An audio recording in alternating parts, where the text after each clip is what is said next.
1. Picture quality/resolution options.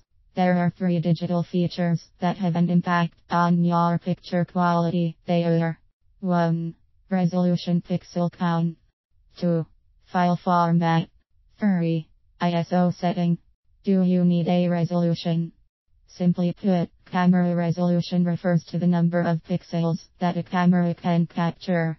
Pixels refer to the square-looking tiles of color that comprise all digital images.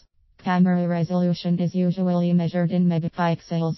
A megapixel represents 1 million pixels, 2 megapixel means 2 million pixels, and so on. Megapixels have always been a major consideration in the purchase of digital cameras, even when people don't understand what that is. To print a good snapshot of 5x 7-inch prints or more, you need at least a 1 megapixel image. Today, however, most cameras come with not less than 3 megapixels at less than 00.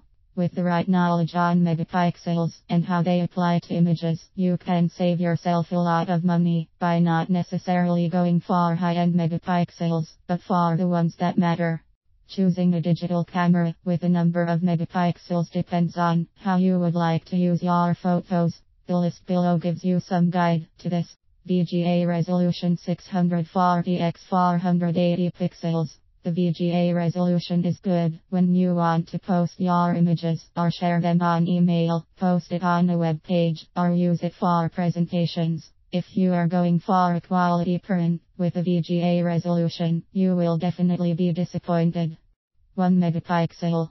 With a 1 megapixel camera, you can get an acceptable image mostly or only for an on-screen picture use. 2 megapixels.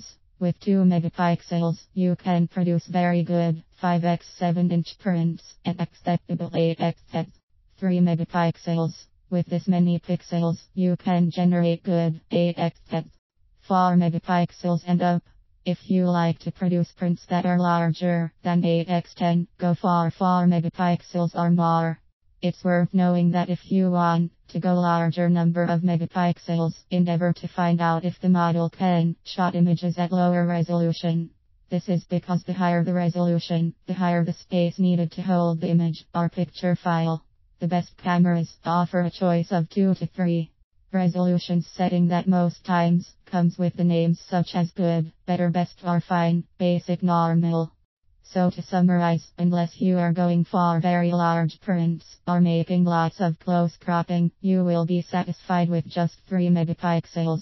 This will save you a lot of money to invest in other accessories like zoom lens and a good photo printer. What about file formats? Just as pixel count is important in digital photo, file formats equally plays an important role as file formats used to record your pictures. Digital cameras rely mostly on 3 formats for saving picture files: JPEG, TIFF, and Camera Raw or RAW for short. Here is a brief introduction on the file formats. JPEG.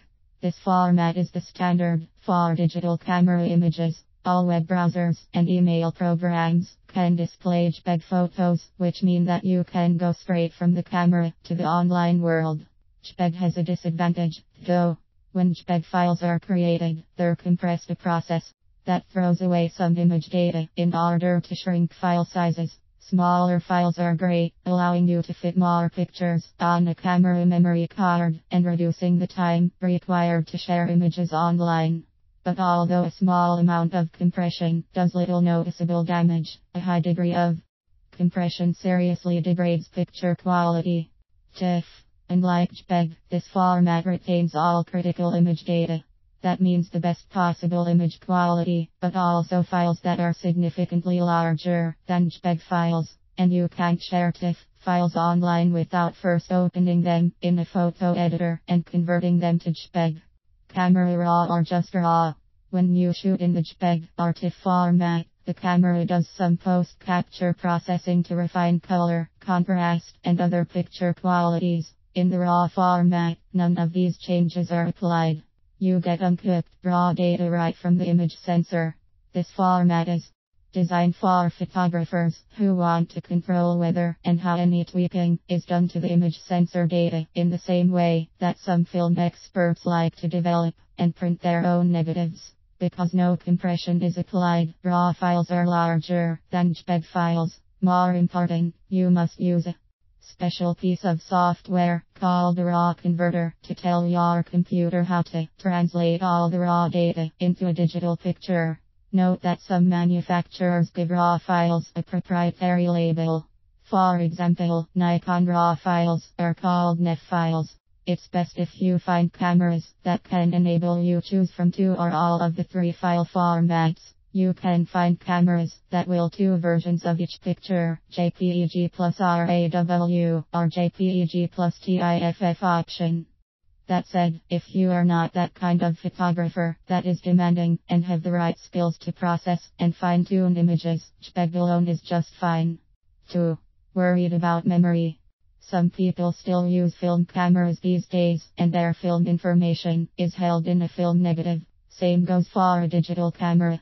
Every picture file is saved either in the camera's inbuilt memory, often referred to as onboard memory, or in an electronic storage tank, often referred to as removable memory card. Few cameras rely on inbuilt memory, while most cameras now rely on removable memory card.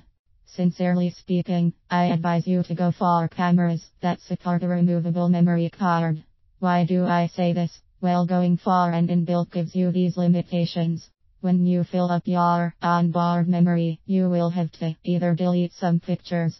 You will have to empty your onboard memory into a computer before you can continue taking more pictures. Can you estimate the time spent and opportunities wasted? I just can't imagine people waiting for you to empty your onboard memory first so as to continue your shot. That's ugly. To be on the safer side, get yourself a camera that supports a removable memory card. You can get yourself a cheap accessory called a memory card reader that helps you quickly transfer files into your computer. You could equally print directly from your memory card, as some printers have slots for memory cards. You could equally take the card to Photolab for printing. 3. Do I go for one with monitor, viewfinder, or both? Some cameras come with a viewfinder, other with only a monitor LCD screen, meaning liquid crystal display, and some even come with both. Viewfinders are little looking windows you look through to compose pictures when using a screen camera. Viewfinders are found on most cameras and loved by many as it gives you stability when taking your shot. LCD or monitor is found a lot now on recent cameras. It gives you a broad view of your subject and even gives you the chance to view your subject from different angles. There are cameras that provide you with monitors that swivels, giving you different angles of view.